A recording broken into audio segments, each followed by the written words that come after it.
Good morning, everyone. Good afternoon, good evening from wherever you are watching. Welcome back to my YouTube channel.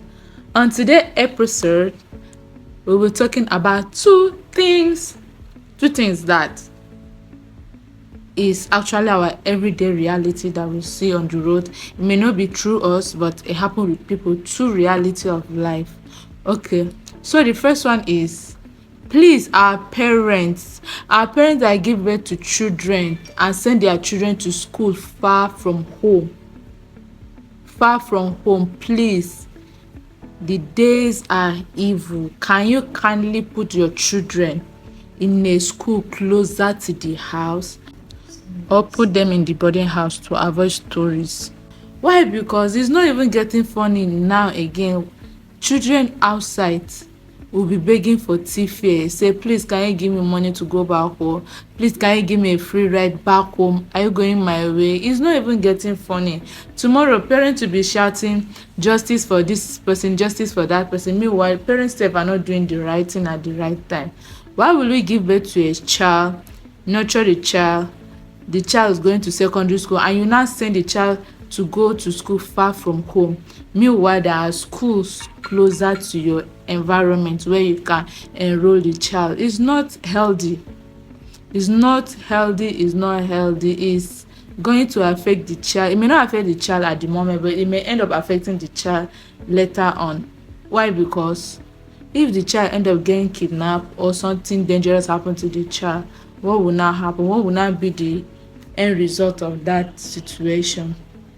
The white people sending their children to school closer to the house, it's not that they are foolish or they don't know what they are doing, but then to be closer to their children, and in any reason, at least the child can actually come back home by he or herself home without begging for anybody assistance. Just few days ago, on my way out, and I met these children. It's not that, in fact, I do see them every blessed day, but this particular day I have to ask, why are you schooling far from home? I ask them, where are you staying? Especially that these children that come to school around this Maryland, Lagos, I don't know what is actually happening at home.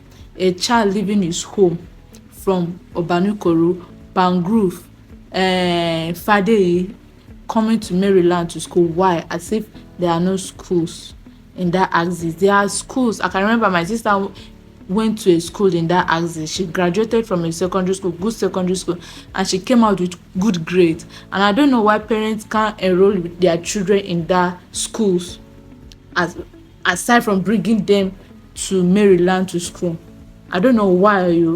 I have to ask this kid, why are you schooling in this place in Maryland, as if you people don't have school in that axis? The child now say, it's because there are no good schools in their axis. I was wondering, I wanted to interrogate the child more, but then I have to the family know what's up for them, but then it's not healthy, and I have to give the child transport fare. And as the day again I was passing, I saw one of them even sleeping on the road. The elder sibling begging for people to assist them, to take them home. I don't know. This is not even funny. The days are evil. This is a society where things are happening. We can't wait on the government to do everything. Everything we say, the government. Meanwhile, we too, we are part of the government. They say charity begins at home. If we can't start taking care of our children ourselves right from home, how are we expecting the government? Is it that government that will come to our homes and start taking care of the children, or is it the government that will come and say, let your child school around the house?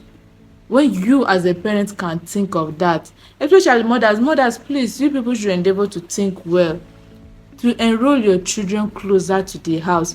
Do not send them far. It's not healthy. Then asking for free ride, asking somebody you don't know from anywhere for transport money. It's not even healthy at all.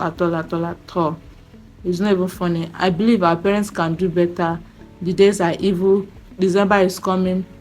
I think there is a slogan that said, Ember days are the dangerous days. Now we're in the Ember month. Please, parents, try try very well. I don't even know how to put it, but then try your possible best and make your child and keep your child closer to you, to avoid story, to avoid unnecessary sympathy from the society.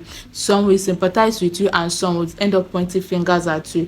In fact, even the ones that will sympathize with you can end up pointing fingers at you, which is not okay.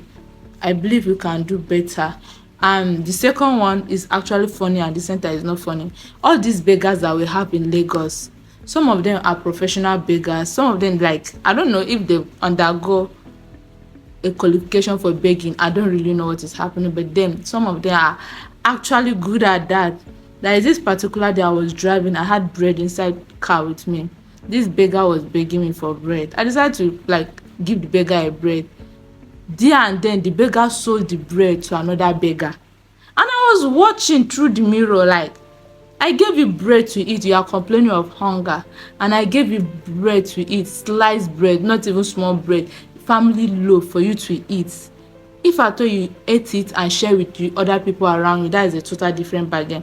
But then you end up selling the money. And I was wondering, what is that beggar going to use the money for? He may end up smoking, using the money to smoke or buying all these drugs. I don't even know. But then that thing actually pained me that I wish I didn't give you that bread. I should have just brought back my bread home and eat it jejely, peacefully. But I gave it out of sympathy. I gave it out of emotions that, okay, this person is hungry and I have 2 loaves of bread in the car and I gave you one out of it. But then you don't even know I was watching you. You decide to sell it there. You sold the bread. You sold the bread to somebody. I don't even know how much is the bread. Although I don't even know how much he sold the bread to, because I didn't really see what was happening, but I just saw that the other beggar put more hand inside his pocket to bring out the money and pass it to the other beggar that sold the bread. But I don't really know how much it was. It was not funny. I was just thinking that that's why a lot of people don't like helping beggars. Some you beg out of sympathy, but then they don't really understand that is you sympathize with them, you love them, you care for them, and you are helping them to make them feel okay, to make them feel acceptable in the society. But then at the same time, they will use it to slap you at your face directly without even thinking twice. But then I believe that we can actually do better. And I don't know about the beggars, I don't know what to say about them, but I believe that one day they'll be able to understand people are helping them for out of love, not because they just want to help them. They should be able to understand that you helping me by giving me this thing is better for me to cherish it than to trade it with another thing. You can actually cherish it and decide to share it with other people. That is another extra way of love. You are loving, you didn't just love yourself as a beggar, but you end up loving other people around you. That is actually good, and that one is even more appreciative than you trading what someone gave you to eat because of money, which is not fair. Thank you for watching. It's time to say goodbye for today's episode. Thank you for watching. Have a lovely day. Thumbs up.